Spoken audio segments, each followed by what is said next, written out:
Welcome to my YouTube channel. Kung bago ka lang sa channel na to at true-blooded Aldab Nation ka, tama po ang channel na pinuntahan mo. Kaya considering na po kitang bagong subscriber. At huwag mong kalimutan pindutin yung bell para lagi po kang updated sa bagong video na ilalabas ko. Salamat po sa iyong pag-click sa channel na to.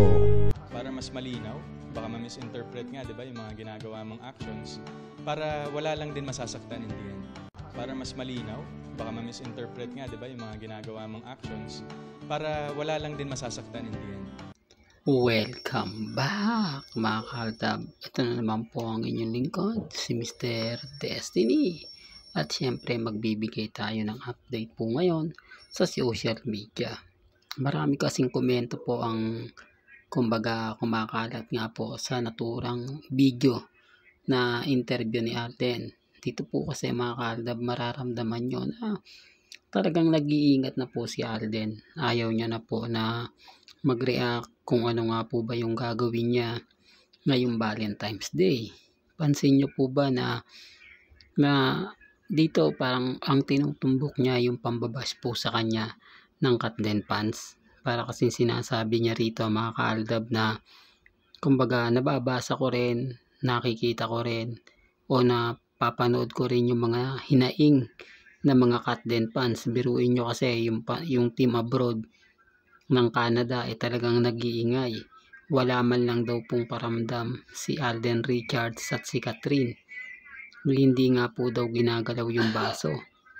Kaya nga po sabi ko sa inyo mga Kaldab, sa sitwasyon ni Alden talaga mahirap. Di po ba kasi in-expect po talaga nila na may relasyon sina Alden at si Catherine.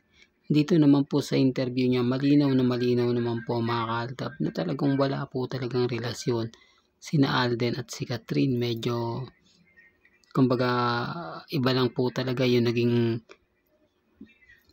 interpretasyon. Ano ba yan Mr. Destiny? Yung mali lang talaga yung pagkakaintindi at pagkakaunawa ng iba.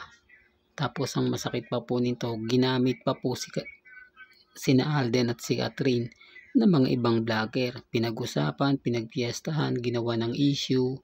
Di po ba? Saan ka naman kasi makakita na bago pa lang kayo, re-regaluhan mo na ng mamahaling alahas? Wala naman po sigurong manliligaw na bibigyan ka agad ng bahay at lupa. Di po ba? Tapos bibigyan ka ng mga mamahaling alahas. Ito may mga bagay-bagay na regalo pero hindi po ganon. Tapos sasabihin po nila na ikakasal po si Catherine at si Alden Richards. Kaya nga po mga Kaldab na malaking insulto at sampal po talaga yan para kay Alden. Sa tingin nyo po ba ganun po ba siya kadesperado na magkaroon ng asawa na pagkatapos pong hiwalayan sinalo niya agad si Catherine? Di, para lang klaro, para lang po sa kaalaman ng lahat. Kaya nga po yung mga ilang fans ni Alden nag-react na rin po. Hindi po ba? Siyempre yung Blue Hearts hindi po talaga papayag yan at sasang-ayon sa mga Katden fans dahil may hidden agenda po yan. Pero yung mga ibang fans po ng mga Alden fanatics, nag-react po sila na ano yan, si Alden tira-tira na lang po. Bakit ganun? Halatang sabik na sabik ba siya kay Catherine? Simula pa lang ng hiwalayan, sinabi niya na nawala siyang intensyon na makisawsaw pa sa hiwalayang Katnel. Po ba? Kaya lang naman po hindi na nag-react si Alden kasi nga po may pelikula sila ni Catherine. Una sa lahat, hindi naman po siya umamin, di po ba? Walang pag-amin o pagsasabi man lang na may ligawan pong nangyayari sa kanila ni Catherine.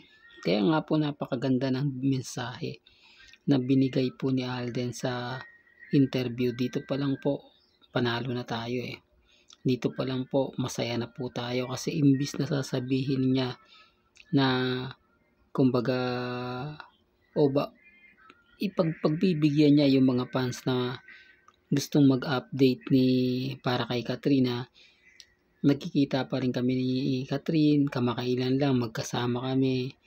Di po ba? Yung tipong ganun ang ine-expect ng mga fans. Pero hindi, binasag po sila kasi po pwede niya naman sabihin kung meron siyang ganap, meron siyang ka-Valentine's date. Pero bakit hindi niya sinabi? Parang tahimik lang siya. Di po ba? At iniba niya po yung usapan. Doon pa lang po halatang halata mo na may tinatago si Alden. Di po ba? Hindi niya naman pwedeng sabihin na si Catherine yan. Dahil hindi po talaga makakalusot sa mata ng mga netizen. Lalo na po ngayon nararamdaman natin na may kakaiba nga po sa galawan nila Mengay at ni Alden Richards. Kaya ang sabi sa inyo, ako kalmado lang po. Kampante lang. Dahil hindi naman po ako basta-basta magpapa-apekto at syempre never po tayo magpapatalo. Kaya nga sabi ko sa inyo dito po sa channel ni Mr. Destiny, marami po kayong maiintindihan. Marami po kayong mauunawaan. Lalo na po ang singsing na sinuot. Talagang babatikusin po ako. Normal lang po mga kaaldab yung mga komento na hindi po talaga aayon sa atin. Hindi po talaga papabor sa atin. Na sinasabi na yan na naman ang channel ni Mr. Destiny. Paasa lang yan. Wala namang ibang alam yan, ganito ganyan. Di po ba? Gaya nga po na sinasabi natin, yung singsing po na suot-suot ni Maine, 2016 pa po natin nakikita yan. Hanggang 2019. Nawala lang po yan nung pagsapit ng 2020. Medyo hindi na nga po ito nakikita o talagang pinagbabawal nga yan ng GMA Network na suotin kasi dito mas marami po yung nakakakilala, nakakaalam sa singsing na yan. Pero nang dahil po sa TV5 po pwede nang suotin ni Mengay kasi hindi naman ganong pansinin yan. Ang nakakaalam lang yan ang mga true-blooded Aldab Nation na talagang simula po umpisa nakatutok na po sa kanilang dalawa, nila Alden at ni Maine. Kaya nga sabi ko sa inyo, mas marami pong alam ang mga mamis, mga titas, mga senyor kaysa po kay Mr. Destiny. Kaya lang binabash lang po sila sa social media. Talagang hindi po sila tinatantanan ng mga komento, ultimo mga kamag-anak nila, kaibigan nila tinatamaan o doon po pinupuntirya. Kaya mas minabuti na lang po nilang hindi na mag-post. Minabuti na lang nila na manahimik po na antayin na lang kung ano yung magiging aksyon o ano pa yung mga lalabas ngayon sa social media.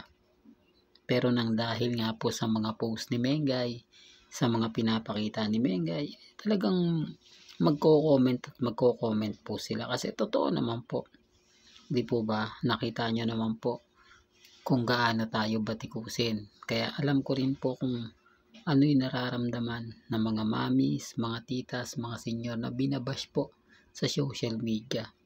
Lalo na po tayong mga aldab. Di po ba kung ano po yung nararamdaman ninyo?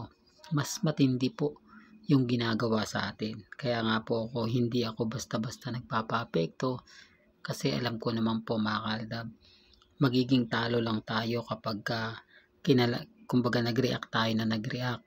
Kasi kapag talo na po sila, ang sasabihin lang po nila, nako, yan na naman yung dilulo. Yan na naman yung kulto. Yan na naman yung mga paasa.